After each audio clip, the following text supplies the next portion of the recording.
Concerned when anyone tries to use the influence of the Senate president for an improper purpose. That's Senator Bruce Tarr, the top Republican senator on Beacon Hill, is looking for answers from Stan Rosenberg. And our guest this morning is calling for Rosenberg to step down as president. Democratic State Senator Barbara L'Italian of Andover joins us live this morning. A, thank you so much for joining us. And B, did we state your position correctly? You believe that the Senate president should step down? I believe that in order for an investigation to have integrity, and for the sake of the victims, which I think we need to be focusing on at this point, that the Senate president needs to step aside during an investigation. The whispers have been very loud on Beacon Hill, but most people are saying what you're saying out loud quietly. Why are people afraid to speak up at this point? First, let me say that, when this came down on Thursday, it felt like a neutron bomb went off in the Senate.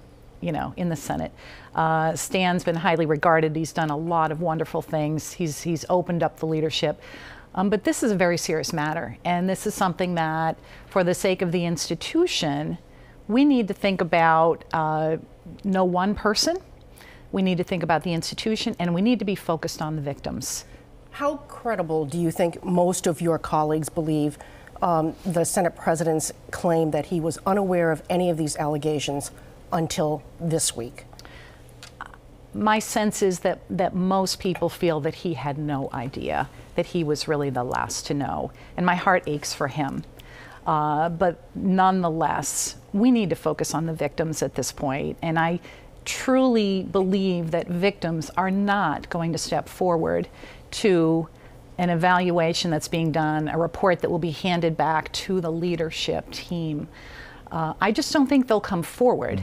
My understanding is that they were very well vetted by the Globe, by Yvonne Abraham, very well vetted. They were corroborated by other people as well, but they were able to maintain anonymity. I'm really concerned that they will just opt not to step forward at all. In that article by Yvonne Abraham, she said that several of the victims said that a lot of these alleged assaults took place within feet of the Senate president. When you read that, when you heard that, what was your reaction? It's really disturbing and it's really sad. And again, I feel sad that the Senate president's in this position because I think he's done a wonderful job. But we just can't have business being done like this. This is a scenario where someone felt that they had power and they were able to wield that power over others. They felt they had influence over them. I think, harassment always occurs where there's a power imbalance. It doesn't just happen to women, as we're seeing, but it happens when you feel that you have power that you can exert over others. So what are your colleagues saying privately? What are their private conversations going? We'll have a caucus tomorrow and people will have an opportunity to get together and speak. I hope that people will feel free to speak their minds. I've spoken with some folks who are very, very concerned about the institution. Again, sad for the Senate president, but very concerned about the institution and concerned that the victims will not, feel comfortable stepping forward. You've expressed your concern for the victims, and you've framed your position quite accurately and quite nicely. But let me ask you this directly: is there any reasonable scenario that Stan Rosenberg can survive this? Now, I'm not just talking as the Senate president. I'm talking politically. I don't know the answer to that. I mean, I've always trusted that the Senate president would do the right thing.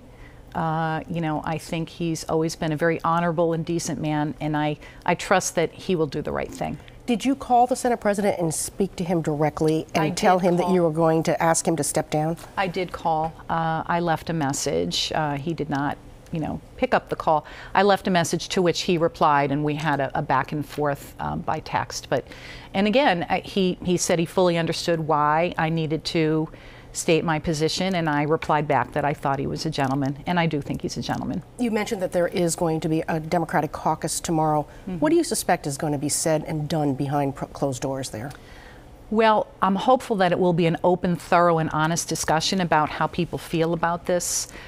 My understanding, I received an email, as did all the members of the Senate, that there's a formal session now planned after these caucuses. My understanding is, at least it's proposed, that this is to put forth an order to set up an independent investigation. So I'm sure we'll be talking about the independent investigation.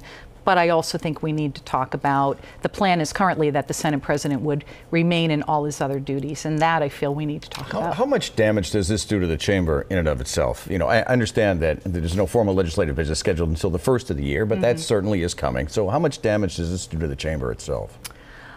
Well, that remains to be seen. We have a very ambitious agenda. You know, we had just passed criminal justice reform, health care, and there are other things that we need to do next year, which is why I'm saying for the good of the body, we need to solve this and solve it quickly so that we can move on and be ready in January to, you know, do these conference committees on criminal justice and health care and to look at the other. We have a lot of pressing issues here that we need to take care of. Let's talk a little bit about the balance of power at the State House. As you know, the House Speaker, Robert DeLito, hasn't made any public statements on the Rosenberg problems. But clearly, House leadership benefits from all this that's going on right now in the Senate. And it's also well known that there's a great deal of friction between DeLito and Rosenberg, as it naturally always is between the House Speaker and the Senate President. What does this power shift to the House mean, do you think? I would say, you know, I served under the Speaker as well for many years and served in his leadership team. I would say that any friction is really professional and not personal because they're both incredible gentlemen. You know, I am concerned. I think that the Senate needs to be in its strongest possible position to be able to put forth their ideas and balance out what they think needs to be done with these major issues over the next year. You are concerned, though. I heard you say you are concerned. I'm concerned that, you know, I want the reputation and the institution of the Senate to be strong and intact. And so I am concerned. When the relationship between the president and his husband was presented, I'm just going to use the word that was used. He said there was a firewall there would be a firewall that would be built and a firewall that would be in place. Do you think that firewall is in place? Given the article in the paper, I would say that we have to be very concerned that that firewall was not effectively in place. Thank you very much for being here with us today. I know we called a number of senators. Many of them were reluctant to be here.